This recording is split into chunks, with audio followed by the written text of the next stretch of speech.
This is the On Point of View podcast.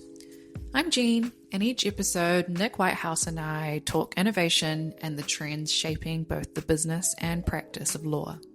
You'll also hear from our community who are leading change every day. Follow along, join, and stay on point as the legal industry evolves.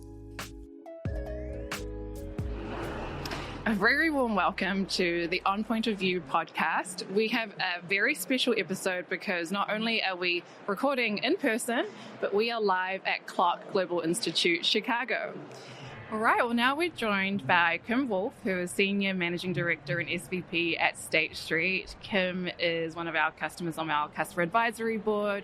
You've had decades in financial services and being a leader in the space. And so super grateful to have you here and talk to us a little bit about your conference experience and what you've been thinking about. So how have you found CLOC so far? CLOC has been great as usual. You know, there's definitely a different vibe here in Chicago.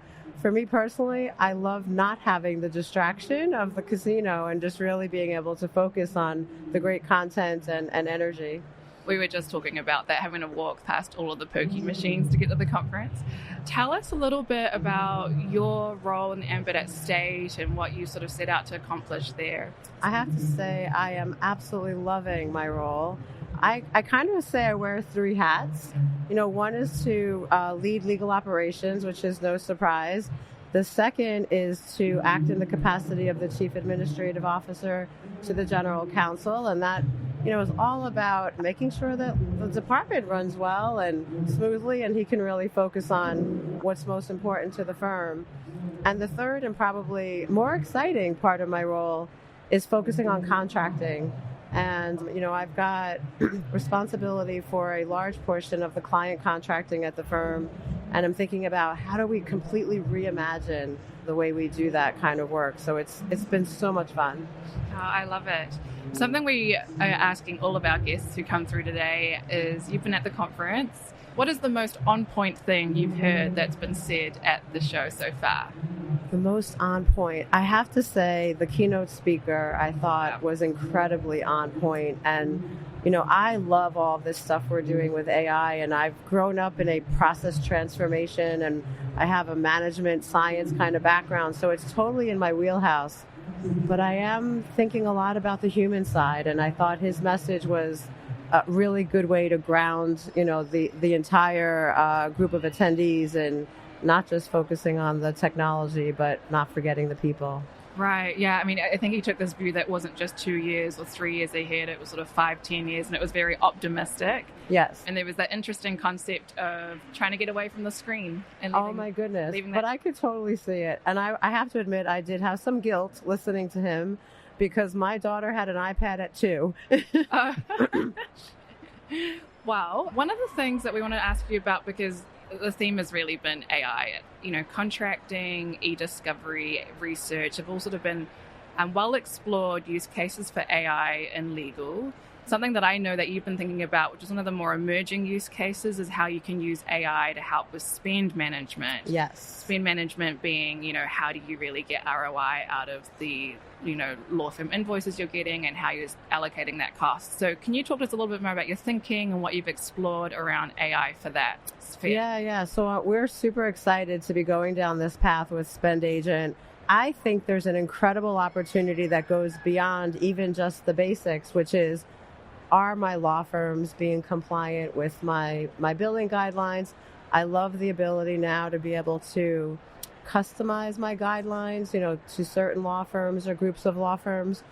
But for me, the next stage of thinking is more about using it to understand my spend better. And am I spending in the right places? And do I have the right mix of timekeepers? And, what intelligence can I actually draw from my bills aside from getting them paid?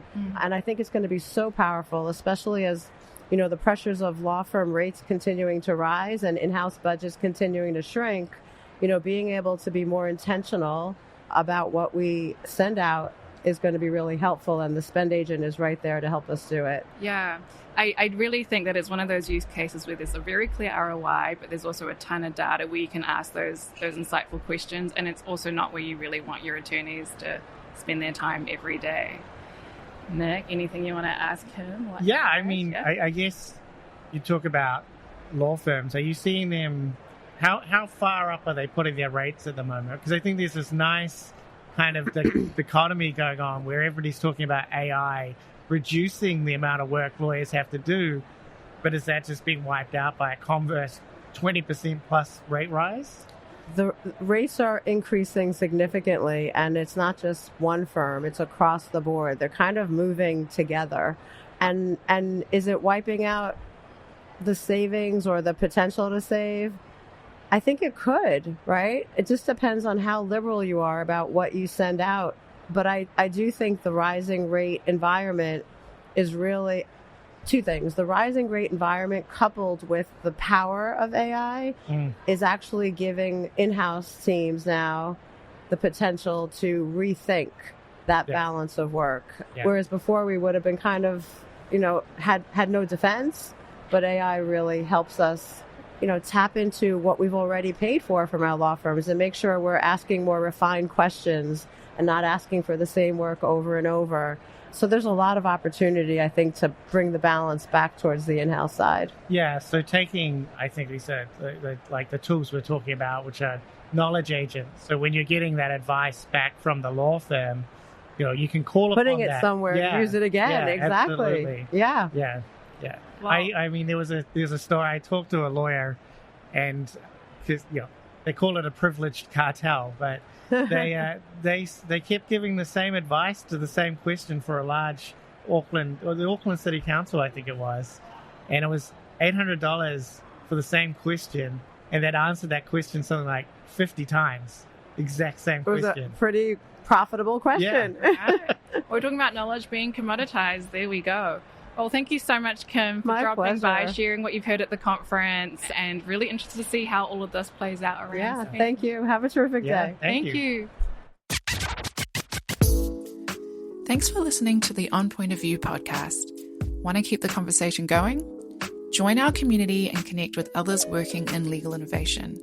On Point is free to join, and members can take part in peer groups, build their AI literacy, access practical resources, and join free CLE courses and webinars.